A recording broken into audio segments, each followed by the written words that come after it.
बाद ये वोल्टेज कितना लेगा, 230 वोल्ट पे काम करेगा, 50 हर्ट्ज पे काम करेगा। उसके बाद ये वायरिंग का डायग्राम भी इसमें है, ठीक है ना। नॉर्मली हम इधर से समझते हैं कि इसको अगर साइड की बॉडी खोल सकते हैं और उस साइड की भी खोल सकते हैं। यहाँ पर देखेंगे सबसे पहले ये कंप्रेसर मोटर है। कंप्रेसर का कार्य गैस को एक स्थान से दूसरे स्थान तक पहुँचाना होता है ना। कंप्रेसर की डिस्चार्ज लाइन की पाइप यही होगी, ये पाइप पतली भी है। डिस्चार्ज लाइन से गैस निकल करके जाएगी, यहाँ से जा रही है, आ रही है कंडेंसर में। ये इसका कंडेंसर है।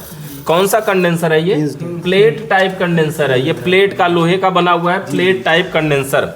कंडेंसर के बाद गैस निकल के जाती है तो फिल्टर में जाएगी। फिल्टर का काम छानकर शुद्ध करना। उसके बाद जाएगी तो कैपिलरी में जाएगी। कैपिलरी रेफ्रिजरेंट के प्रेशर को कंट्रोल करेगा। फिर ये यहीं से ऊपर गई है एवापोरेटर के लिए, और एवापोरेटर से फिर से गैस आई है यहाँ से, और इस पाइप के द्वारा यहाँ से सक्शन लाइन है। तो ये इसके मैकेनिकल सिस्टम तो वही है, हमारे सब कुछ सेम है मैकेनिकल सिस्टम। इलेक्ट्रिकल की बात करें तो सबसे पहले ये मेन लीड है जी सर, मेन लीड, और मेन लीड से सप्लाई यहाँ से आ रही है, लीड यहाँ तक है ना।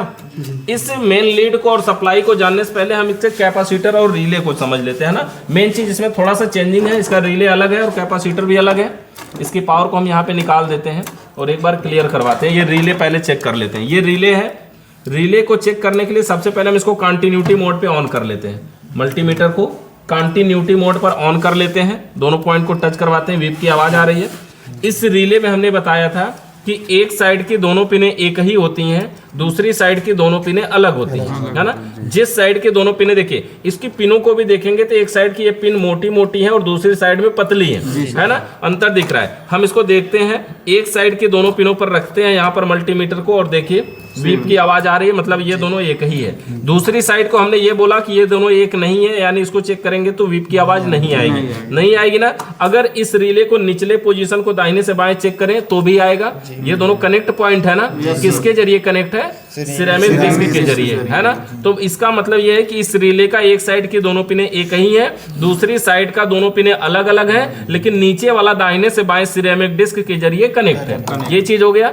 ये है इसके अंदर का कैपेसिटर, इसमें जो प्रयोग किया जाएगा। ये कैपेसिटर को देखिए, इसके अंदर कॉमन का पॉइंट लिखा हुआ है। इसमें लिखा है C और इस पे लिखा है HERM मतलब हार्म, और FAN मतलब फैन लिखा भी है। अगर इसको हम चेक करना चाहें, वैसे लिखा तो ये बॉडी के अंदर है, मिटेगा नहीं। इसके अंदर नंबर्स लिखे हैं कि कितने MFD का, यहाँ पर दिख रहा होगा शायद 61, और उसके नीचे दिख रहा होगा 5, यानी ये 61 MFD का भी है और 5 MFD का भी है। 61 का स्टार्टिंग कैपेसिटर है और 5 का रनिंग है। इसको हम चेक करते हैं। देखिए सबसे पहले कॉमन इसमें ब्लैक वाला है, यहाँ पे C लिखा है, तो हम एक तार को कॉमन पे रख लेते हैं। इसका जो ब्लू वाला है वो हाई है, हाँ कैपेसिटर मोड पे इसको ऑन कर देना है। ब्लू वाला वो हाई है, हम इसको ब्लू वाले पे रखते हैं। देखिए इसके अंदर कुछ मान आएगा जो बताएगा कि कैपेसिटर कितने MFD का है। 60 MFD का आ गया ना। इससे ये पता चला कि ये कैपेसिटर 60 MFD का है, यानी कॉमन से लेकर के हाई वाले पे चेक किया तो 60 MFD है, और कॉमन से लेकर के फैन वाले पे चेक करेंगे तो अब देखिए कितना MFD आ रहा है यहाँ पे, 5 MFD आया ना, 5 MFD। तो इस तरह से कंफर्म हो जाएगा कि कितने MFD का कैपेसिटर है, कौन सा कॉमन है, ये भी चेक कर सकते हैं। यानी एक तार पे रख करके बाकी दोनों को चेक करेंगे। जिस पे ज्यादा है वो स्टार्टिंग कैपेसिटर है, जिसमें कम है वो रनिंग कैपेसिटर है, और जिस पे से दोनों में बता रहा है वो कॉमन का है। ठीक है ना। इस तरह से हम इसको चेक भी कर सकते हैं। अगर इसका कनेक्शन करना होगा तो हम क्या करेंगे, सबसे पहले कॉमन के तार को कहां लगाएंगे? स्टार्टिंग में नीचे के साइड में, है ना, और फैन वाले को रनिंग में लगाएंगे, और जो स्टार्टिंग कैपेसिटर है उसको कहां लगाएंगे? जो हाई वाला है उसको स्टार्टिंग में लगाएंगे। इस तरह से ये लग करके बिल्कुल तैयार। इतना ही लगाया अभी हमने। इसके कनेक्शन को समझते हैं। ये मेन लीड है। मेन लीड में 2 तार है, यहाँ पर 2 तार है। यह एक कनेक्टर के जरिए तार यहाँ से क्रॉस हो रहे हैं, यहाँ पर रेड और ब्लैक कलर के दोनों तार हैं। ये रेड और ब्लैक दोनों यहाँ पे गए हुए हैं। ये लगा है इसमें इंडिकेटर, ये है इंडिकेटर। तो दोनों रेड और ब्लैक डायरेक्ट यहाँ पर आए हुए हैं। मतलब क्या हुआ कि इंडिकेटर ये रेड कलर वाला है ना, पावर सप्लाई को संकेत करेगा। वैसे इसमें ग्रीन कलर का है ये, लेकिन ग्रीन कलर से मतलब नहीं है। मतलब है कि मेंस के लिए लगाया गया है, तो ये मेन का काम करेगा, यानी पावर सप्लाई को संकेत करेगा। तो डायरेक्ट न्यूट्रल फेज की सप्लाई इंडिकेटर में आई। इसका जो न्यूट्रल है वो यहीं से आया यहाँ पर, और यहीं से उठ करके फिर वापस जा रहा है। देखिए ये जो लीड है ना, इस लीड में से एक और लीड निकल रही है ना। इसको हम यहाँ से निकाल लेते हैं। इस लीड में से एक और लीड निकल रही है। तो क्या हुआ, न्यूट्रल डायरेक्ट गया, फिर यहीं से वापस आया दूसरी लीड के लिए। ठीक है। और जो फेस है एक में आया, वहीं से चला गया थर्मोस्टेट में। डायरेक्ट। और जब थर्मोस्टेट से आउट हुआ तो व्हाइट कलर का तार आउट हो रहा है। इसका मतलब ये कि इस लीड में ये जो ब्लैक और व्हाइट है, तो ब्लैक में न्यूट्रल है और व्हाइट में फेस है, लेकिन जो फेस है वो थर्मोस्टेट का आउट है।